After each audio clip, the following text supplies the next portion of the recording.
जय हिंद दोस्तों, railway campus पे आपका बहुत बहुत स्वागत है। एएलपी सीबीटी 2 के लिए हम लोग जो एक्सपेक्टेड सेट देख रहे हैं, मैथ का चौथा सेट है। आप लोग को बोले थे कि 5 सेट मैथ में और 5 सेट रीजनिंग में देंगे, तो आपको अभी तक 3 सेट मैथ में और 3 सेट रीजनिंग में मिल चुका है। ठीक है, आज चौथा है, 1 सेट मैथ में और मिलेगा और 2 सेट रीजनिंग में मिलेगा। एग्जाम में आपको यहाँ से बहुत फायदा होने वाला है, अल्टीमेट फायदा होने वाला है। इस टाइम का जो प्रैक्टिस होता है वो आपको याद रह जाता है, क्योंकि एग्जाम जब नजदीक होता है तो आदमी ज्यादा प्रेशर से पढ़ता है। ठीक है, तो भाई साहब पढ़िए ध्यान से, और इस कंप्लीट लेक्चर का पीडीएफ आपको टेलीग्राम चैनल पे विद सॉल्यूशन, क्वेश्चन के साथ सॉल्यूशन, जैसे कि आप लोगों ने पीडीएफ में देखा होगा कि क्वेश्चन के बाद ही हम सॉल्यूशन डाले हैं। हर एक क्वेश्चन के बाद सॉल्यूशन, हर एक क्वेश्चन के बाद सॉल्यूशन। तो सॉल्यूशन के साथ जो आपको पीडीएफ मिल रहा है वो बहुत ही यूजफुल है, क्योंकि बहुत सारा कंसेप्ट वहां से आपका रिवीजन हो जाएगा, है ना। बाकी हम तो आपको यहाँ बताएंगे ही, और टेलीग्राम जरूर से ज्वाइन कर लीजिएगा, पीडीएफ आपको वहीं पे मिलेगा। टेलीग्राम का लिंक डिस्क्रिप्शन में दिया हुआ है, यहीं पे आपको पीडीएफ दिया जाता है टेलीग्राम पे, है ना। ज्वाइन कर लीजिएगा इसको। रेलवे का कोई भी एग्जाम हो, आप इस बैच से जुड़ सकते हैं। कंप्लीट बेसिक से एडवांस सब कुछ आपको बताया जाता है। GK, GS, math, reasoning, science, each and everything आपको यहाँ पे पढ़ाया जाता है, और बहुत ही कम फीस में 599 रुपया मात्र। और किसी भी तरीका का अगर आपको तकनीकी सहायता लेना है तो 7909004902 पे कॉल कर सकते हैं। अगर आपको सिर्फ मैथ चाहिए तो सिर्फ मैथ्स भी अवेलेबल है, और ये बहुत ही मिनिमम प्राइस है। 299 में आपको कंप्लीट मैथ पढ़ा दिया जा रहा है, अर्थमेटिक और एडवांस दोनों, सब कुछ। ALP, technician, JE, NTPC, group D, कुछ भी दे लो, सब कुछ यहाँ से आएगा। ठीक है, अगर आप एएलपी, इस बार जो एएलपी की वैकेंसी आई है 10,000, उसकी तैयारी में लगे हैं, तो उसके लिए ये दोनों का दोनों बैच है। दोनों बैच में अंतर क्या है भाई साहब? बैच सेम है।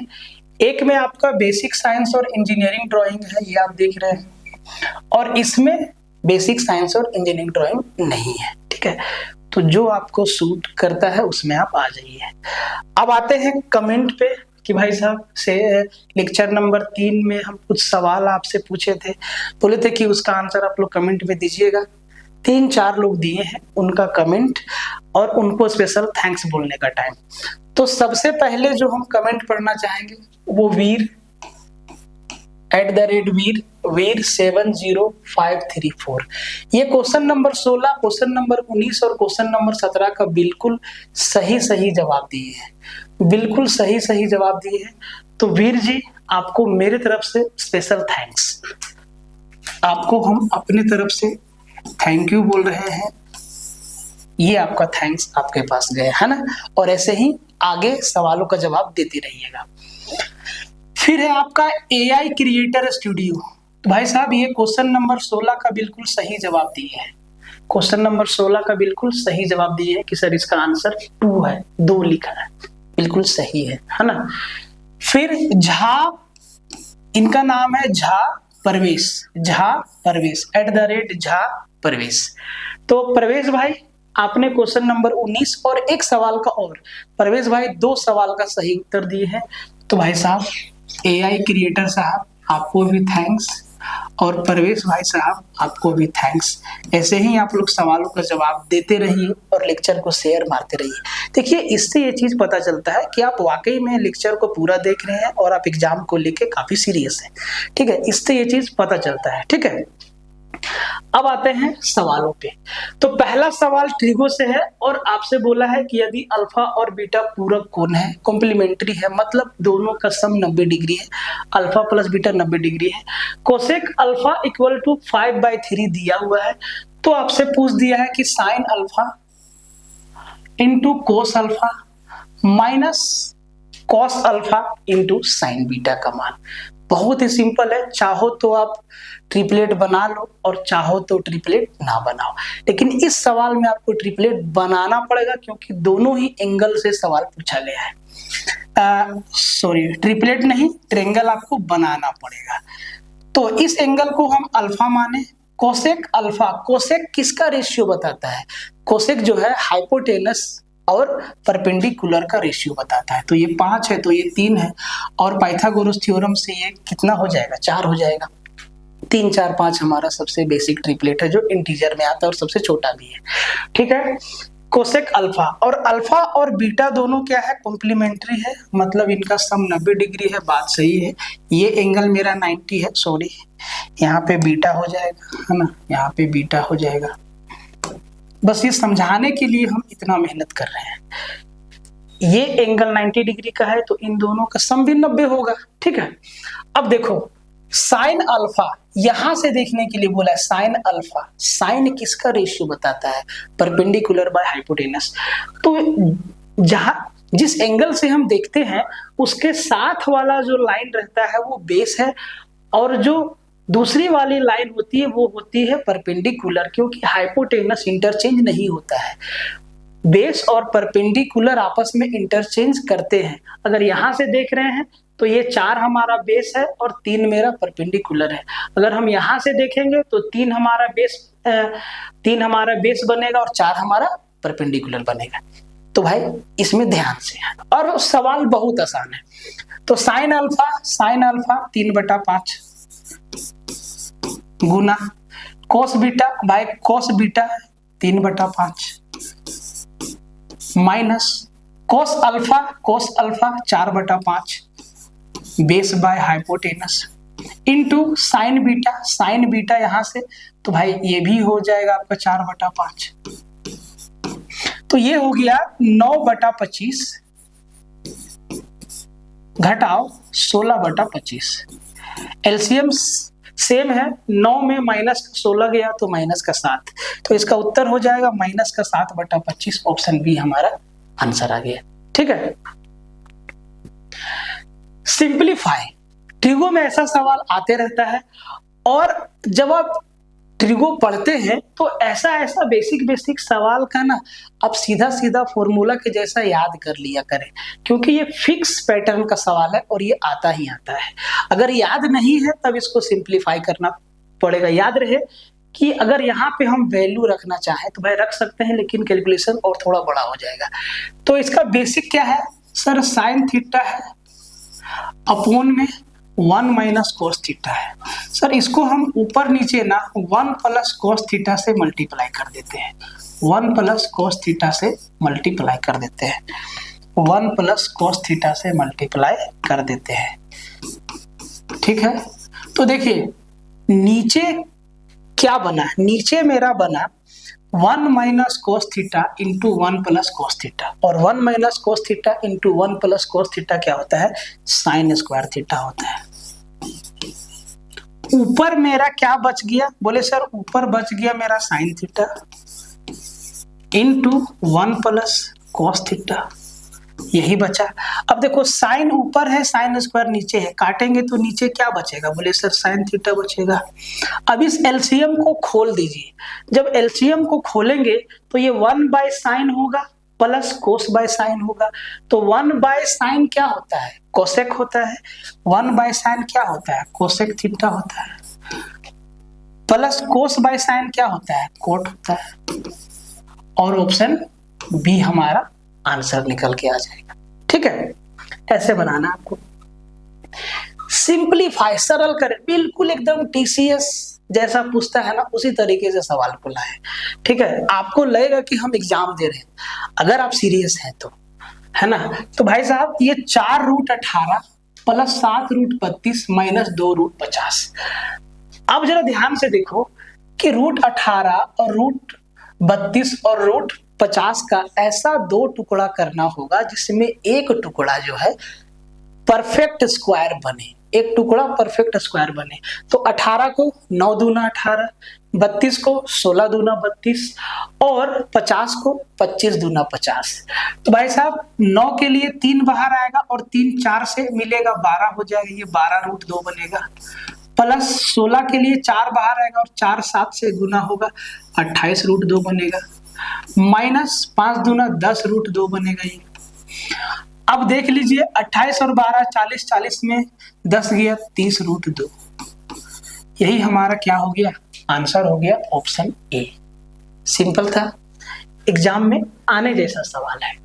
ये सवाल बहुत ही बढ़िया है, अलजेब्रा से है, क्वाड्रेटिक इक्वेशन से सवाल है, और ऐसा सवाल ना बहुत पूछा गया है रेलवे में अभी कुछ सालों में। तो इन सवालों पे पकड़ बनाना होगा। थोड़ा सा आपको बेसिक समझाना चाहेंगे अगर आप समझना चाहेंगे तो, ठीक है। देखिए, कोई भी क्वाड्रेटिक इक्वेशन हो, ax, कोई भी क्वाड्रेटिक इक्वेशन हो, ठीक है, ax² plus bx plus c बराबर 0। एक मिनट, थोड़ा अपलोडिंग देख लें, ठीक है, अपलोड हो रहा है ना, ठीक है। क्वाड्रेटिक इक्वेशन का ये स्टैंडर्ड फॉर्मेट है, ठीक है भाई साहब। इसमें हमको दो ही चीज मालूम होता है, एक मालूम होता है अल्फा प्लस बीटा, जो कि होता है माइनस का b/a, और दूसरा मालूम होता है अल्फा इंटू बीटा, जो कि होता है c/a।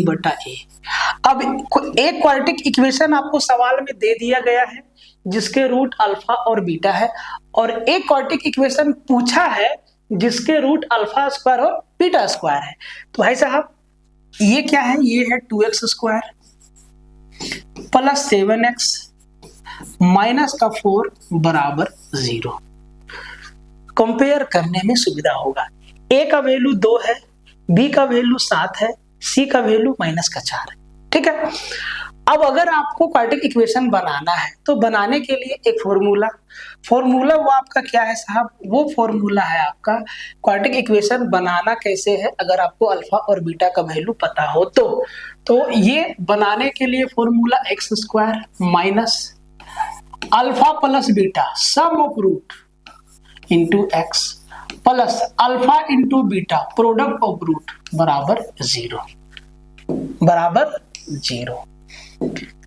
अब हमें जो क्वाड्रेटिक इक्वेशन बनाना है उसके दोनों के दोनों जो दो रूट है वो अल्फा² है और बीटा² है, और हमें जो वैल्यू मालूम है वो अल्फा प्लस बीटा और अल्फा इंटू बीटा का वैल्यू मालूम है, ठीक है जी। एक छोटा सा फॉर्मूला आपको बताते हैं कि एक बात बताइए, a प्लस बी का होल स्क्वायर क्या होता है। बोले सर बच्चा को आता है a² plus b² plus 2ab होता है। अगर हम 2ab को इधर ले आए तो a प्लस बी का होल स्क्वायर माइनस का 2ab बराबर a² प्लस b² होगा। बोले सर ये क्यों बता रहे हैं, अभी इस्तेमाल होगा। देखिए, अगर बेस नहीं मालूम है तो अगर आप ट्रिक से आंसर देने चले तो भाई साहब आप गच्चा खाइएगा, ठीक है। इसीलिए बेस मालूम होना बहुत ही जरूरी है। अब इसका यूज हम कहाँ करेंगे भाई साहब, अगर एक क्वाड्रेटिक इक्वेशन है जिसका रूट अल्फा² और बीटा² है, तो भाई वो क्वाड्रेटिक इक्वेशन होगा कैसा, तो भाई साहब वो क्वाड्रेटिक इक्वेशन कैसा होगा। बोले भैया जी वो ऐसा हो जाएगा, वो हो जाएगा x² minus alpha plus beta into x plus alpha into beta बराबर 0। अब हमें अल्फा प्लस बीटा का वैल्यू मालूम है ना, अल्फा² प्लस बीटा² का वैल्यू निकालना होगा, अल्फा² इंटू बीटा² का वैल्यू निकालना होगा, ठीक है। तो ये बेस है, इसको जानना जरूरी होता है, नहीं तो ढूंढते रह जाइएगा, इधर उधर घूमते रह जाएंगे। अब आप जरा ध्यान से देखो, अल्फा प्लस बीटा का वैल्यू -b/a है और अल्फा इंटू बीटा का वैल्यू c/a है। अगर हम आपसे यहाँ पूछें कि भाई साहब एक बात बताइए, अल्फा प्लस बीटा का वैल्यू -b/a मतलब ये क्या हो जाएगा, -7/2। तो हम यहीं पे अल्फा प्लस बीटा का वैल्यू -7/2 लिख सकते हैं, बोले सर ठीक है। इसी तरीका से अल्फा इंटू बीटा क्या होता है, बोले सर c/a, तो c हमारा -4 है और a हमारा 2 है, ये क्या हो जाएगा -2 हो जाएगा, बोले सर ठीक है।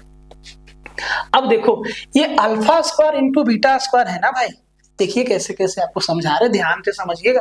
तो अल्फा² इंटू बीटा² को एक चादर के नीचे लिख सकते हैं, अल्फा इंटू बीटा का होल स्क्वायर बोले सर ठीक है। अब देखो अल्फा इंटू बीटा का तो वैल्यू -2 मालूम है। अब जो प्रॉब्लम है वो हमें alpha square plus beta square का वैल्यू निकालना होगा, जिसके लिए आपको फॉर्मूला बताएं। तो क्या हम alpha square plus beta square बराबर हम लिख सकते हैं अल्फा प्लस बीटा का whole square -2 into alpha into beta लिख सकते हैं? बोले सर लिख सकते हैं, अभी बताया आपको a प्लस बी का होल स्क्वायर से आया है। ठीक है, अब देखिए यहाँ पे अल्फा प्लस बीटा है ना, तो सर अल्फा प्लस बीटा का वैल्यू -7/2, तो -7/2 का स्क्वायर, बोले sir 7 × 49/4 minus alpha into beta का वैल्यू, अल्फा इंटू बीटा का वैल्यू, बोले सर -2, तो ये माइनस माइनस प्लस हो जाएगा और 2 दूना 4 हो जाएगा। इसको जब जोड़ेंगे 4 चौके 16 और 49 कितना, बोले सर 65/4 हो जाएगा। मतलब alpha square plus beta square का वैल्यू क्या आया, 65/4। तो भाई साहब alpha square plus beta square का वैल्यू क्या आ गया, 65/4। यहाँ पे अब देखिए, अब जो इक्वेशन बनेगा वो बनेगा x square minus alpha square plus beta square का वैल्यू 65/4, बोले sir 65/4 into x plus alpha into beta का होल स्क्वायर का वैल्यू -2 का स्क्वायर 4 बराबर 0। यही ना बनेगा मेरा इक्वेशन। लेकिन ऑप्शन में देखिए यहाँ बट्टा में 4 आया है, कहीं पे भी बट्टा में 4 नहीं है। अगर हम इस इक्वेशन में दोनों तरफ 4 का गुना लगा दे तो ये हो जाएगा 4x स्क्वायर माइनस 65/4 को 4 से मल्टीप्लाई तो 4 4 कट जाएगा, 65x प्लस 4 चौके 16 बराबर 0। और यही हमारा ऑप्शन में दिया होगा कहीं ना कहीं, 4x square minus 65x plus 16। देखिए ऑप्शन सी हमारा आंसर हुआ कि नहीं। तो भाई इसका उत्तर देने के लिए आपको इतना जानना पड़ेगा, ठीक है, तब आप इसका उत्तर दे पाइएगा। इसीलिए बोले बहुत अच्छा सवाल है और ऐसा सवाल आता है। क्वेश्चन नंबर 5, इसमें s+2 का क्यूब है ये, ठीक है, क्यूब है। तो आपसे पूछा है s+2 का होल क्यूब, इसको एक्सपेंड करके तो इसका जवाब आप दे देंगे। फॉर्मूला हम लिख देते हैं, a + b का होल क्यूब क्या होता है, ये होता है a क्यूब, प्लस में होता है b क्यूब, प्लस होता है 3a² प्लस 3ab²। तो भाई साहब इस फॉर्मेट पे इसको एक्सपेंड करके इसका आंसर दे देंगे। कौन सा ऑप्शन इसका आंसर होगा, तो इसकी जिम्मेवारी आप पे छोड़ते हैं। क्वेश्चन नंबर 5 कमेंट में इसका उत्तर आप लोग दीजिएगा, ठीक है, कमेंट में इसका आंसर आपको देना है, जरूर से देना है और लेक्चर को शेयर मारना है। इस सवाल को देखिए, ट्रेन प्रॉब्लम से है। एक ट्रेन 2 व्यक्तियों से आगे निकलती है जो 2 किलोमीटर/आवर और 4 किलोमीटर/आवर की गति से चल रहा है व्यक्ति, और समान दिशा में, मतलब जिस दिशा में ट्रेन जा रही है उसी दिशा में वो लोग जा रहा है, और वह उन्हें 9 और 10 सेकेंड में पार कर देती है। तो ट्रेन की लंबाई और ट्रेन की गति ज्ञात कीजिए। अब देखो जिस दिशा में ट्रेन जा रहा है ना, उसी दिशा में 2 आदमी भी जा रहा है, एक आदमी का स्पीड है 2 किलोमीटर/आवर और दूसरा आदमी का स्पीड है 4 किलोमीटर/आवर। और ट्रेन जो है पहला आदमी को 9 सेकेंड में पार कर जाती है और दूसरा आदमी को 10 सेकेंड में पार कर जाती है। देखिए व्यक्ति का कोई लेंथ नहीं होता है, ट्रेन का लेंथ होता है, तो ट्रेन अपनी लंबाई को पार कर रही है। अब अगर इस सवाल को आप बेसिक मेथड से बनाने बैठेंगे तो जो आपको इस क्लास का पीडीएफ देंगे उसमें देखिएगा बेसिक कितना लंबा है। अगर हम तरीका लगाएं, अगर हम ऑप्शन से जाएं तो देखिए 22 ट्रेन का हमसे स्पीड पूछा है और लेंथ पूछा है, तो 22 किलोमीटर/आवर और 50 मीटर, 22 किलोमीटर/आवर और 80 मीटर, 32 किलोमीटर/आवर और 50 मीटर, 32 किलोमीटर/आवर और 80 मीटर। तो भाई कोई एक ऑप्शन हमारा आंसर होगा। अगर हम ऑप्शन को ही क्वेश्चन में सेटिस्फाई करवा दें कि जो पहला आदमी को ट्रेन पास की है वो 9 सेकेंड में पास की है, ठीक है, तो सर समय बराबर क्या होता है, तो बोले सर दूरी बटा चाल। तो यहाँ पे ट्रेन का डिस्टेंस हम कितना लेंगे, बोले सर 50 मीटर। अपॉन ट्रेन और आदमी सेम दिशा में दौड़ रहा है। जब सेम दिशा में जाते हैं तो एक का स्पीड को काटते हुए आगे बढ़ते हैं तो रिलेटिव वेलोसिटी यहाँ पे घट जाती है, सापेक्षिक गति घट जाती है। तो ट्रेन का स्पीड अगर 22 किलोमीटर पर आवर है और व्यक्ति का स्पीड 2 किलोमीटर पर आवर है तो भाई फाइनली ट्रेन का स्पीड क्या हो जाएगा, 22 - 2 20 किलोमीटर पर आवर। और ये मीटर है, ये किलोमीटर पर आवर है भाई साहब, इसको मीटर पर सेकंड में चेंज करने के लिए 5/18, तो 5/18 18 ऊपर घूम जाएगा। अगर इसका वैल्यू 9 आता है, 9 सेकंड आ जाता है तो यही हमारा उत्तर होगा। ठीक है, क्योंकि ये आसान है, आप बात को समझिए, ये तरीका आसान है ना। तो ये 0 0 गया, 5 से 5 गया, 2 से देखिए 9 गया, 9 सेकंड आ गया। इसका मतलब ट्रेन का स्पीड 22 किलोमीटर पर आवर है और उसका लेंथ 50 मीटर है। अगर ये नहीं तो हम दूसरा पे जाते हैं। ठीक है, दूसरा पे जाते हैं, ध्यान दीजिएगा। रेशियो का सवाल है। मिश्र धातु जर्मन सिल्वर में तांबे और जस्ते का अनुपात 21:16 था, जबकि निकिल और जस्ते का अनुपात 7:24 था। तो मिश्र धातु में तांबा अनुपात जस्ता अनुपात निकिल क्या है? ठीक है, तो देखो यहाँ पे, देखो यहाँ पे आपको तांबा है और ये जस्ता है, यहाँ पे आपका निकिल है और जस्ता है। तो भाई साहब जस्ता को एक ही तरफ रखना पड़ेगा। तो पहला में क्या है, तांबा, तो T4 तांबा और J4 जस्ता, इनका रेशियो है 21:16। और दूसरा में है आपका निकिल और जस्ता, तो हम जस्ता को पहले रख देते हैं और निकिल को बाद में रखते हैं। तो जस्ता का है 24 और निकिल का है 7। भाई इसी जस्ता को तो बराबर करना है। तरीका क्या है, बड़ा ही सिंपल तरीका जो आपको याद रह जाएगा। 24 को इन दोनों से मल्टीप्लाई कर दीजिए, तो 24 × 21 ये आएगा निकल के तांबा जस्ता और निकिल। तो 24 × 21 अनुपात 24 × 16। अब देखिए, अब 24 को इन दोनों से मल्टीप्लाई किए, अब 16 को इन दोनों से मल्टीप्लाई करेंगे। जब 16 को 24 से मल्टीप्लाई करेंगे तो सेम चीज ना आएगा भाई, तभी ना बराबर होगा। तो इसको छोड़ देंगे, सीधा 16 को 7 से मल्टीप्लाई करेंगे।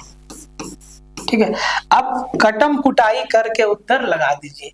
कितना से जाएगा, 6 से जा रहा है ना सब, 6 से जाएगा 4 बार में, 6 से जाएगा 4 बार में, ओ सॉरी 6 से नहीं जाएगा, सॉरी 6 से नहीं जाएगा, 6 से नहीं जाएगा, ये आपका जो है 8 से जाएगा, 8 से 8 से 8 से 8 से 3 बार में, 8 से 3 बार में, 8 से 2 बार में। तो ये हो गया 21 तिहाई 63, 16 तिहाई 48 और 7 दूना 14। और यही हमसे पूछा है, कौन से ऑप्शन में है, ऑप्शन ए 63:48:14। सिंपल था। ठीक है, HCF निकालना है भाई साहब। अब देखो सवाल है तो सवाल में कुछ ना कुछ खास है, ठीक है, इसीलिए ये सवाल है ना। तो 2349, 2835 और 3078 का HCF निकालना है।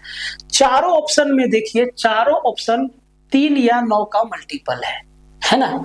और जिसका HCF निकालना है 9 4 13 3 9 4 13 और 3 16 2 18, 3 और 9 दोनों का मल्टीपल है। 3 का भी है, 9 का भी। 8 5 5 3 8 और 8 16 2 18, ये भी 3 से जाएगा 9 से जाएगा। 7 3 10 और 8 18, ये भी 3 से जाएगा 9 से भी जाएगा। देखो ये जो नंबर है 3 से भी जा रहा है 9 से भी जा रहा है, 3 से भी जा रहा है 9 से भी जा रहा है। तो HCF क्या होता है, हाईएस्ट कॉमन फैक्टर। तो इन सब में हाईएस्ट कौन है, बोले सर 81 है, तो इसका HCF कितना, 81 आएगा। खत्म हो गया सवाल। ठीक है, एक प्राकृतिक संख्या को जब 4 5 6 या 7 से विभाजित किया जाता है, डिवाइड किया जाता है, तो हर बार रिमाइंडर 3 बचता है। कहता है कि ऐसी सबसे छोटी संख्या क्या होगा। अगर हम कोई भी नंबर को अगर हम 4 से भागा दे या 5 से भागा दे या 6 से भागा दे या 7 से भागा दे, तो हर बार रिमाइंडर 3 बचता है।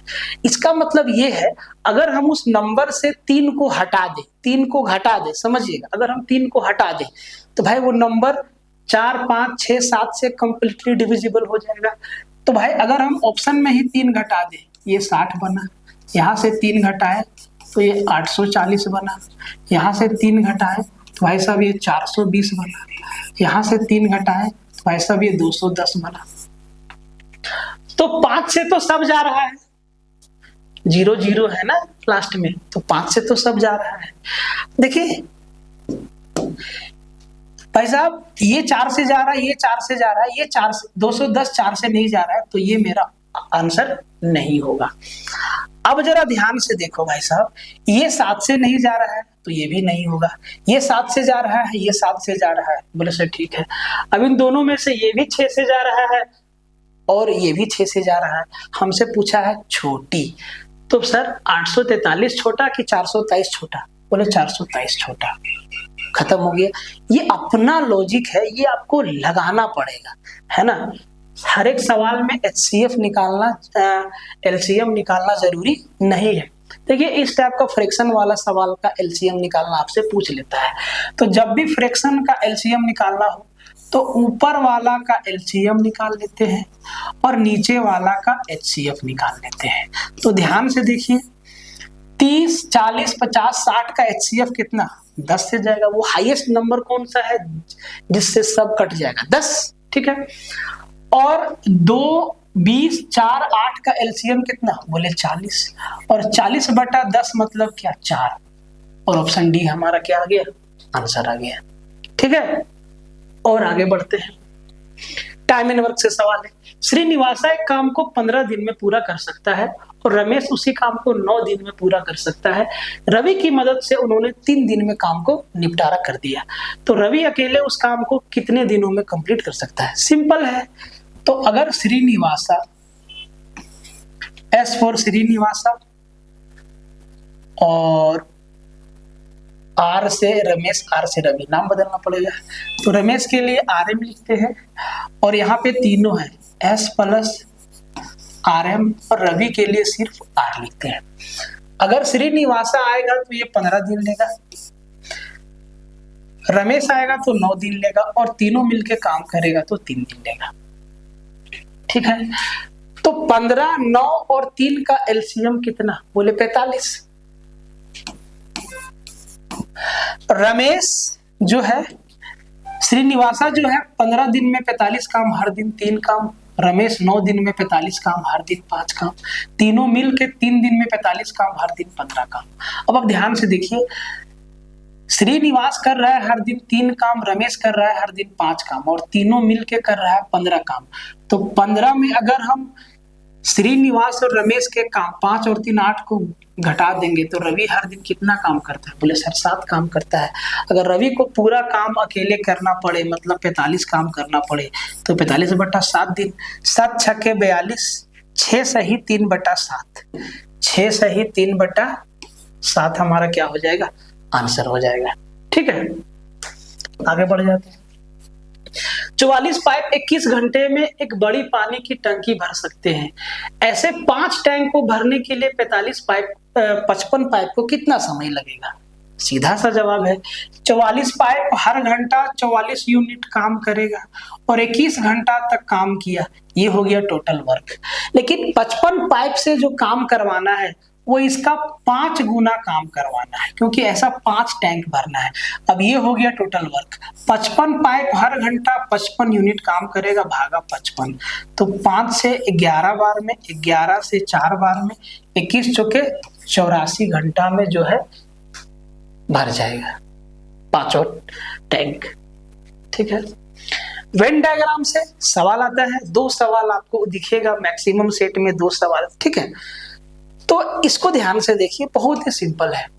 नीचे दिया गया आरेख कक्षा में फुटबॉल F, हॉकी H और बास्केटबॉल B खेलने वाले विद्यार्थियों की संख्या को दर्शाता है। F for football, H for hockey और B फॉर वॉलीबॉल। इस 5 का कोई मतलब नहीं है, ठीक है। कम से कम 2 खेल खेलने वाले विद्यार्थियों की कुल संख्या क्या है। कम से कम 2 खेल, तो मतलब कम से कम 2 डायग्राम में वो नंबर आपको दिखना चाहिए। देखिए जो 12 है ना, ये जो 12 है, ये आपको फुटबॉल में भी दिख रहा है और हॉकी में भी दिख रहा है। तो भाई 12 स्टूडेंट यहाँ से।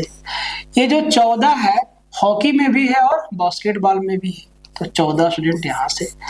ये जो 13 है ये फुटबॉल में भी है और बास्केटबॉल में भी है। ये जो 15 है ये तीनों में है, तो भाई इसको नहीं लेना, कम से कम 2, भाई साहब कम से कम 2 खेल खेलने वाले विद्यार्थियों की कुल संख्या, ठीक है। तो कम से कम 2 खेल यही खेल रहा है और तीनों भी ले लेना है क्या। तो 12 और 14 आपका हो गया 26 और 13 39। यहाँ पे कम से कम 2 है कि कम से कम 3 है, 1 मिनट हम थोड़ा देख लेते हैं, ठीक है। क्वेश्चन नंबर 13 है आपका। अपलोड में भी बहुत नेट स्लो रहता है।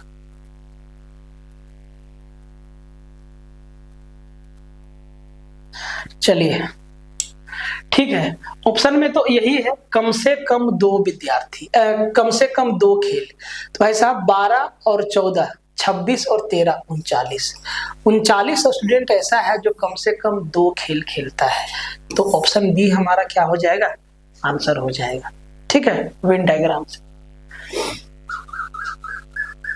DI से सवाल है।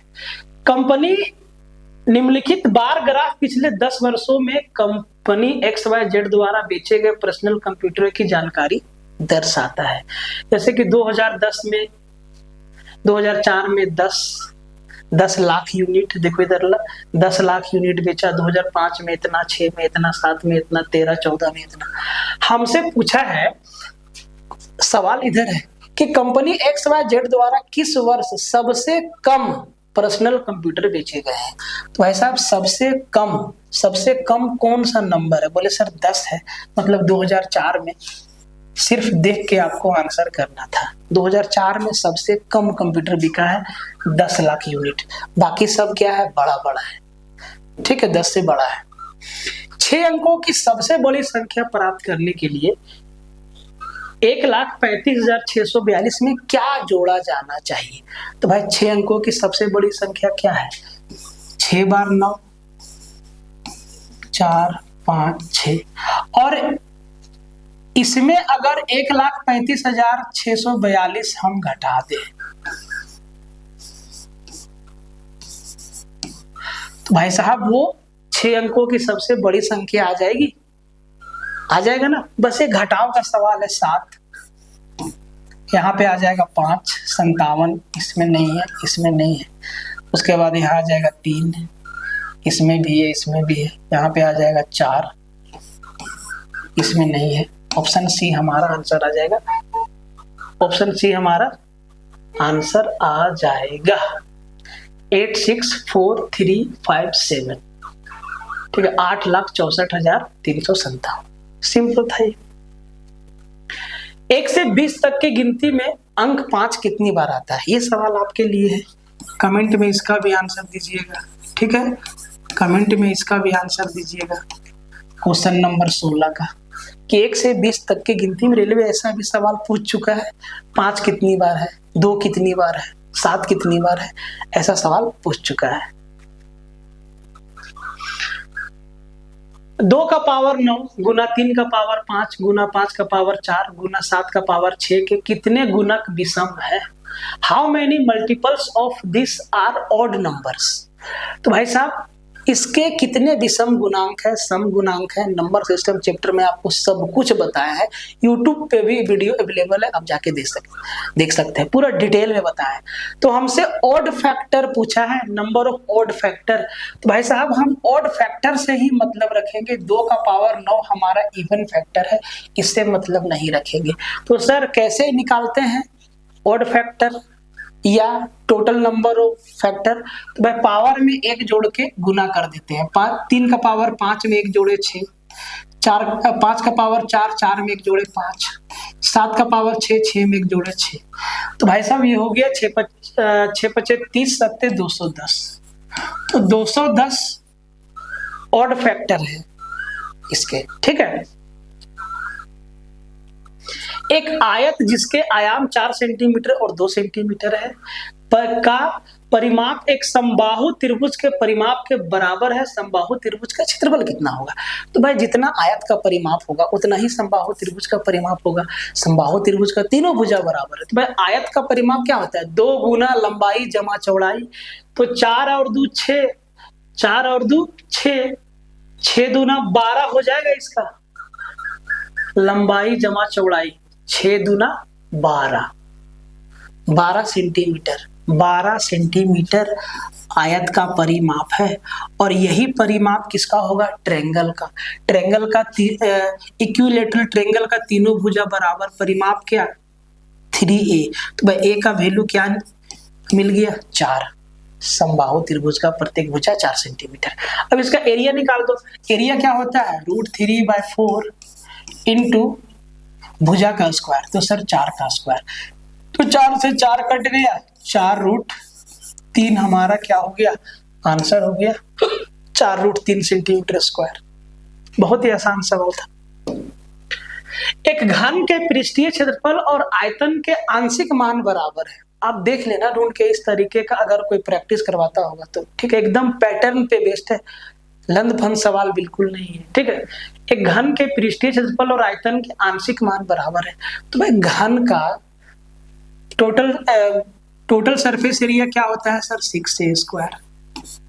और घन का वॉल्यूम क्या होता है? बोले सर AQ। तो 6a² बराबर AQ है, तो हम यहां से a बराबर 6 नहीं बोल सकते हैं, निकलेगा a² को एक क्यूब में कट गया तो इधर a बचेगा। a का वैल्यू क्या आया? 6 आया। अब अगर घन का प्रत्येक भुजा 6 है तो सर घन का आयतन क्या होता है? भुजा का क्यूब, 6 का क्यूब, और 6 का क्यूब क्या होता है? 216 क्यूबिक यूनिट। ठीक है, 6 सेंटीमीटर समषटभुज का क्षेत्रफल, 6 सेंटीमीटर भुजा वाले समषटभुज का क्षेत्रफल। जो हेक्सागन होता है, जो रेगुलर हेक्सागन होता है, वो 6 समबाहु त्रिभुज से मिलके बनता है। तो सर समबाहु त्रिभुज के क्षेत्रफल का फॉर्मूला अभी बताया, √3/4 इंटू a², और इसको 6 से मल्टीप्लाई कर देंगे तो ये रेगुलर हेक्सागन का एरिया का फॉर्मूला बन गया। और इसका प्रत्येक भुजा क्या दिया हुआ है? तो भाई साहब 6 सेंटीमीटर दिया हुआ है प्रत्येक भुजा। ठीक है, प्रत्येक भुजा इसका 6 सेंटीमीटर दिया हुआ है। तो √3/4 इंटू एक जगह पे 6, 6 का स्क्वायर 36, 4 से 9 बार में, फिर से ये 9 चुके 36 √3 आए। ओ सॉरी, 6 9 54। देखो 6 गुना 9 54 ना होता है भाई, यहाँ पे मिस्टेक हो जाता है। अभी 54 √3 किधर है? ऑप्शन डी हमारा आंसर हो गया।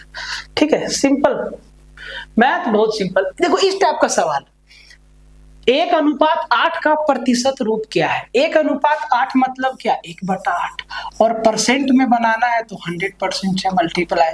100 को 8 से भागा देंगे, बोले सर 12.5 बार में, मतलब 12.5%, है ना भाई। हर तरीका का सवाल लेके आए हैं, मुश्किल भी, आसान भी, इजी भी, मॉडरेट भी, हर तरीका का सवाल। कितने समय में 1800 रुपया प्रति वर्ष 5% की दर से 390 रुपया का साधारण ब्याज निकालेगा? कितना साल में? देखो 5%, तो सर 1800 का 5% कितना? बोले सर 10% 180 और 5% 90 रुपया, मतलब हर साल 90 रुपया मिलेगा। और हमें 390 रुपया टोटल ब्याज मिला है। तो हम चाहे तो बेसिक से भी जा सकते हैं, PRT अपॉन 100, सिंपल इंटरेस्ट बराबर principal into rate into time बटा सम, इससे भी जा सकते हैं। चाहे तो हम अगर वर्बली कैलकुलेट कर लें तो वैसे अगर हर साल 90 रुपया मिलेगा तो सर 4 साल में कितना मिलेगा? बोले सर 9 चौके 36, 360 रुपया, मतलब 5वां साल तो जाना ही नहीं है, 4 साल और कुछ महीना। अगर हर साल 90 रुपया मिल रहा है तो भाई साहब हर महीना कितना मिलेगा? प्लस 90 को 12 से भाग दीजिए, तो 90 को 12 से भाग दे देंगे तो सर 12 सत्ते 84, 12 सत्ते 84, 12 25 60, 7.5 रुपया मिलेगा महीना। मतलब ये 7.5 रुपया हर महीना मिलेगा। 360 पे पहुंच गए हैं, 90 तक जाना है, 30 और जाना है, तो इसको 4 से मल्टीप्लाई कर दीजिए 30 रुपया, तो 360 और 30, 390 मतलब 4 साल 4 महीना में आपका 390 रुपया मिलेगा। वर्बली इसका आंसर देना था। 22 नंबर सवाल ज्योमेट्री से सवाल है और एकदम मस्त वाला थ्योरम पे बेस्ड है। एक सर्कल के दो कोड, देखिए ये हमारा सर्कल है, ये हमारा सर्कल है, इसके दोनों कोड ए बी और सी डी ई पे प्रतिच्छेद करते हैं, ई पे मिलते हैं। तो भाई साहब ए का जो लेंथ है वो 4 है, बीई का जो लेंथ है वो 15 है और सीई का जो लेंथ है वो 2.5 है।